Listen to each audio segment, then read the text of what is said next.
Vamos lá, essa gravação aqui vai ser focada na parte de vértice da parábola, né? Então, uma coisa que é fundamental para o aluno é saber calcular as coordenadas do vértice, que representam ou o valor máximo ou o valor mínimo da função, de acordo com o valor do A. Então, você olhando para a função quadrática, você precisa conhecer bastante essas fórmulas. Aqui é a primeira fórmula do x do vértice, que é menos b sobre 2a, né? E aí eu já trago um exemplo. A função x ao quadrado menos 4x mais 3, a função de grau 2, a função quadrática. O a é 1, que é aquele valorzinho que está oculto ali, que a gente já sabe, que está escondidinho ali, 1. Aí o b é menos 4 e o c é 3. Quando você jogar na fórmula menos b, como o b é negativo, vai ficar menos o menos 4, e o a é 1 duas vezes 1, 2. Então vai ficar 4 por 2, que dá 2. Então isso indica o valor x da coordenada do vértice, que é o x do vértice. E como é que a gente encontra o y do vértice? Você tem duas maneiras. A maneira de usar a fórmula, que é menos delta sobre 4a, que eu vou já apresentar, até destacar aqui de amarelo.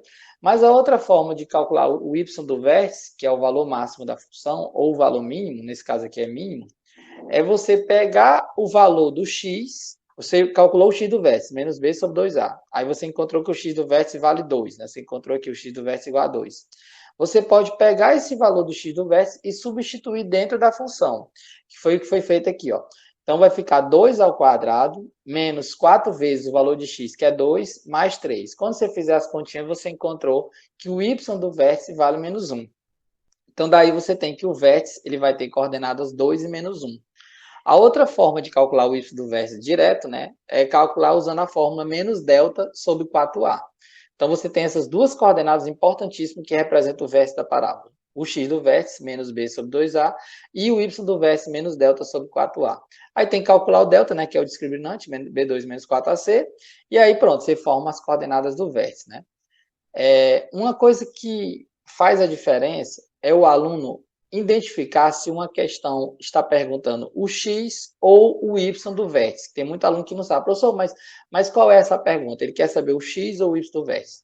Entenda o seguinte, o valor máximo da função, o valor mínimo da função, o máximo que ela chega é o que a gente chama de y do vértice. Então, por exemplo, eu até coloquei aqui na letra A, se perguntar assim, qual o valor máximo? Qual a altura máxima? Qual o lucro máximo? Qual a área máxima? Muitas questões envolvendo área que associa com geometria. Qual a área máxima desse quadrado? Qual a área máxima desse terreno? Qual a área máxima desse retângulo? Essas perguntas estão fazendo referência ao y do vértice, que é o menos delta sobre 4a. Agora, se eu te perguntar o seguinte, onde ocorre o valor máximo? Ou qual o ponto de máximo?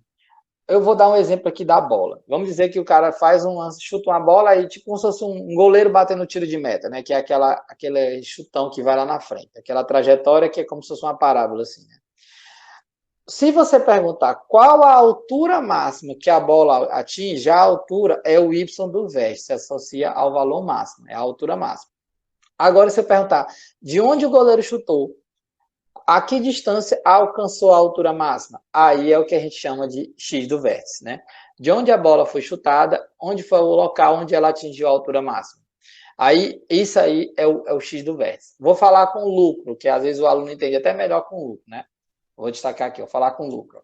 Vamos dizer que eu faço um gráfico que envolve os 12 meses do ano, certo? O eixo X são os meses do ano, né? Janeiro, fevereiro, tal, tal, tal. Aí, e tem ali uma função lucro no formato de uma parábola, certo?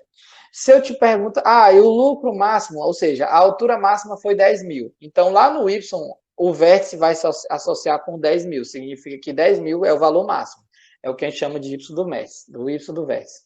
Agora, se eu te perguntar em qual mês ocorreu isso, em qual foi o mês que ocorreu o valor máximo, aí é o X do vértice. Então, você tem que entender isso na pergunta. Se eu estou querendo saber o y do vértice, que é o valor máximo, a altura máxima, o lucro máximo, a área máxima, ou se eu quero saber onde ele ocorreu.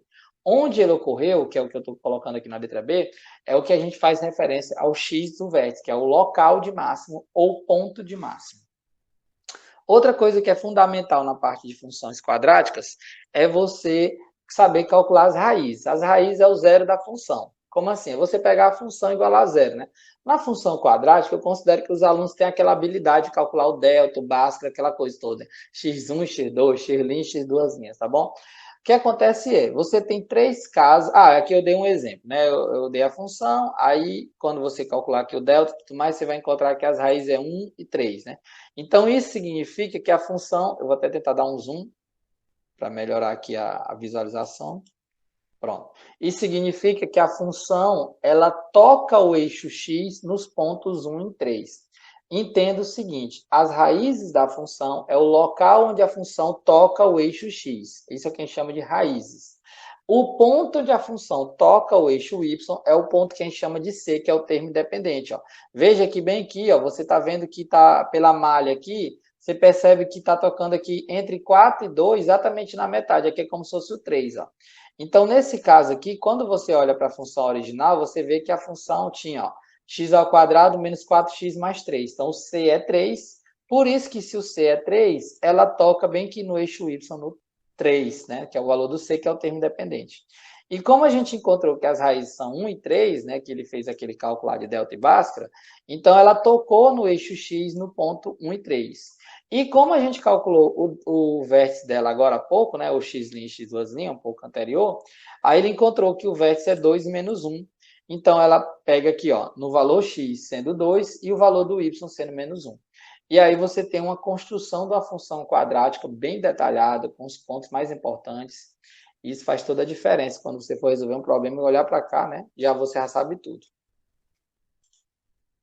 Para vocês, a questão da contextualização, quando a pergunta se refere ao vértice da parábola, seja o lucro máximo, valor máximo, a área máxima, ou seja, onde ele ocorre, que é o chamado x do vértice, que é o ponto de máxima. Então, eu criei aqui um gráficozinho para ilustrar uma função quadrática, onde ela tem a concavidade voltada para baixo. Nesse caso aqui, o a dela seria negativo. Como ela tem a concavidade voltada para baixo, ela vai ter um valor máximo, né? E aí, esse valor máximo, esse sistema que vai ser limitado aqui com esse vértice.